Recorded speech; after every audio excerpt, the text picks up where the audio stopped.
Saudara, saat ini saya berada di salah satu kampung budidaya yang berada di Indonesia Timur, saudara. Dan ini merupakan kampung budidaya teripang.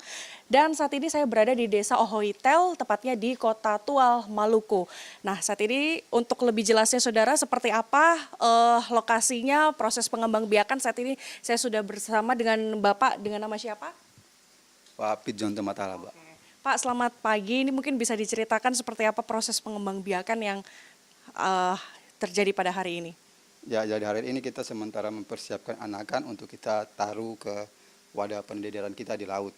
Jadi ini teman-teman lagi sementara sipon, lalu kumpul anakan, pisahin anakan yang ukuran 0,5 gram yang sudah siap kita bawa ke laut, kita bawa ke laut. Kalau yang belum kita biarin kembali, kita pelihara lagi sampai ukuran minimal 0,5 gram baru kita bawa lagi. Ini yang sementara kita buat hari ini. Lalu sambil kerja-kerja teman-teman, kan ini rutinitas hari-hari nih, yaitu pembersihan wadah pelihara. Ini kan wadah pelihara bak-bak ini, misalnya ini ada kotor ini kan, kita sipon, ganti air supaya airnya jadi kualitas airnya bagus, anakannya bisa berkembang dengan baik. Lalu kita juga ada sementara tiap hari juga kegiatannya itu buat makan untuk kasih makan anak-anakan teripang. Nah, Pak, berarti ini setelah dibawa ataupun dilakukan proses pengembangbiakan di sini nanti akan dibawa kemana, Pak?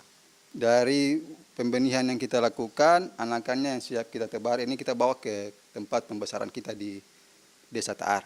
Desa Taar juga itu desa ditetapkan sebagai kampung budidaya teripang. Jadi kampung budidaya teripang itu di Kota Tua ada Desa Oitel, Desa Taar, dan Desa Toyando. Nah, Pak, untuk menebar benih sendiri, kemudian proses pengembangbiakan ini membutuhkan waktu berapa bulan?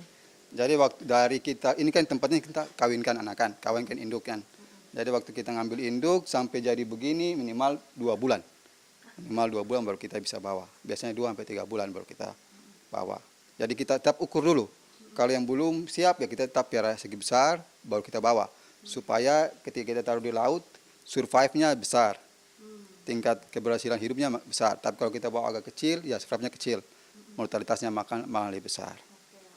Nah, Pak, untuk proses perawatannya sendiri dari segi airnya ini seperti apa nih, Pak? Jadi airnya yang memang kita ambil di areal sini saja, karena memang tempat ini dekat pantai. Kita ambil lewat pompa, kita naikkan ke tandon, di sana disaring, lalu ditampung ke tandon yang satu lagi, lalu dialirkan lewat instalasi-instalasi air. Jadi tiap hari kita kurang buka bak, teman-teman sipon lalu air ganti itu saja. Setiap hari dikuras dan selalu diganti yang baru? Tiap hari diganti air, tiap hari ganti air untuk anakan teripang. Oke, baik, Pak. Mungkin setelah ini boleh ya, Pak, ya, ditunjukkan langsung ke lokasi budidaya yang berada di Desa Taar ya? Bisa. Okay. Nanti kita sama-sama juga mau nebar anakan teripang yang telah kita siapkan untuk mau ditebar ini, Mbak. Okay. Mungkin sekitar 1000-an ini anakan teripang yang kita tebar hari ini. Oke. Nah. Berarti setiap hari itu pasti ada penebaran benih ya, Pak? Tidak. Jadi penebaran benih ini tergantung dari kita lihat kesiapan indukan anakan kita. Kalau sudah siap, ukurannya banyak, kita tebar sekaligus. Jadi memang minimal 1 bulan sekali itu biasa. Kalau memang dalam proses pembenihan 1 bulan sekali. Nah, saudara, jadi sebentar lagi kita akan menuju ke Desa Taar untuk melihat seperti apa proses budidaya dari teripang sendiri. Ini adalah ruangan hatchery yang merupakan lokasi pembenihan dan pengembangbiakan teripang sebelum dilepaskan ke perairan. Di tempat inilah pembudidaya mengawinkan induk-induk teripang selama 2 hingga 3 bulan. Jika teripang sudah berusia 9 hingga 14 bulan, maka teripang siap dibawa ke laut. Bagi mereka, teripang mampu menambah nilai perekonomian dengan harga jual mencapai Rp600.000 hingga Rp1.000.000 tergantung ukuran teripang. Teripang ini dijual untuk warga lokal, belum bisa diekspor. Nah, Pak, ini teripang masih baby ya? Iya, baby. Jadi masih bisa dimakan mentah? Bisa, Mbak, sebenarnya bisa dimakan. Cuma karena orang kurang makan itu karena sayang aja. Ini kan masih baby. Masa orang sadis makan baby sih gitu. Sebetulnya bisa langsung makan. Bisa. Tapi tidak diperbolehkan sebenarnya ya, Pak. Iya. Ini masih aman ya? Rasa kemanusiaan aja gitu. Kemanusiaan. Nggak tega aja. Oke, nggak tega. Tapi bisa dimakan. Oke, saudara, saat ini saya mau mencoba langsung seperti apa rasa teripang mentah. Anakan teripang kecil.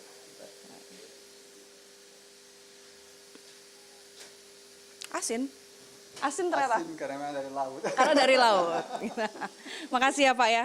Setibanya di Desa Taar, Kecamatan Pulau Dala Selatan, Kota Tual, Maluku, saya pun bersiap ke perairan Desa Taar bersama dengan pembudidaya menggunakan perahu. Ada dua metode yang nanti akan digunakan dalam budidaya teripang, yaitu budidaya intensif dan budidaya dengan melepas liarkan benih teripang ke alam liar menggunakan hukum adat Sasi. Hari ini kita akan tebar 1.000 anakan, tapi kita bagi dua. Mungkin kita 500 ke wadah budidayanya, 500 kita mau sirencing, lepas ke alam. Kebetulan di area ini sementara Sasi, jadi kita akan ke area Sasi dan kita lepas anakan teripang di sana. Oke, jadi di sini semua lokasinya untuk proses budidayanya semua di Desa Taar ya Pak ya? Benar. Oke, Pak kenapa sih Pak melakukan budidaya ini di Desa Taar gitu? Karena memang secara histori Taar juga penghasil teripang bagi Kota Tual. Banyak teman-teman di sini yang cari teripang, nangkap teripang secara alami lalu dibawa ke pengumpul dan dipasarkan. Iya.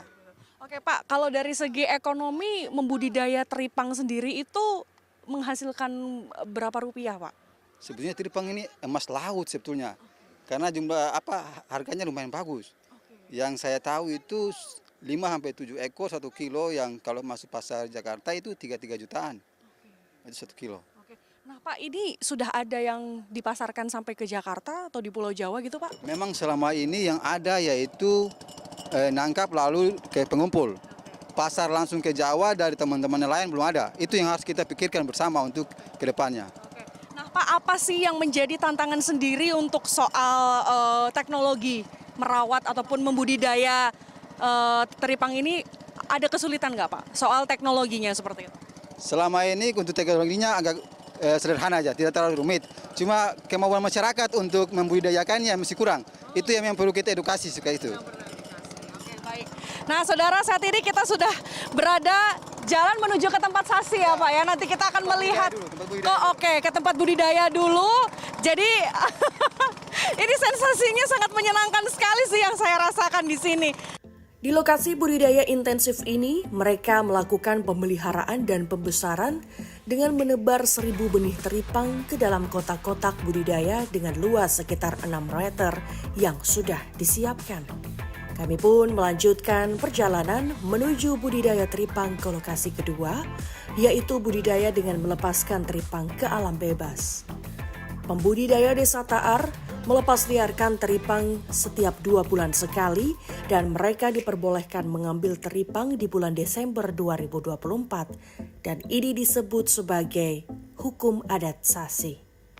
Saudara, usai sudah tadi liputan yang kami lakukan di Desa Taar, tepatnya ini merupakan kampung budidaya teripang dan kami senang sekali bisa melihat bagaimana proses budidaya yang terjadi pada hari ini. Intinya saudara bahwa kampung budidaya teripang yang berada di Desa Taar ini sebagai tempat untuk pusat perekonomian bagi para warga yang berada di Kota Tual, Maluku. Dan mereka mempercayai dengan membudidaya teripang ini bisa meningkatkan perekonomian mereka. Gracia Adur, Adini Anissa, Kompas TV, Kota Tual, Maluku.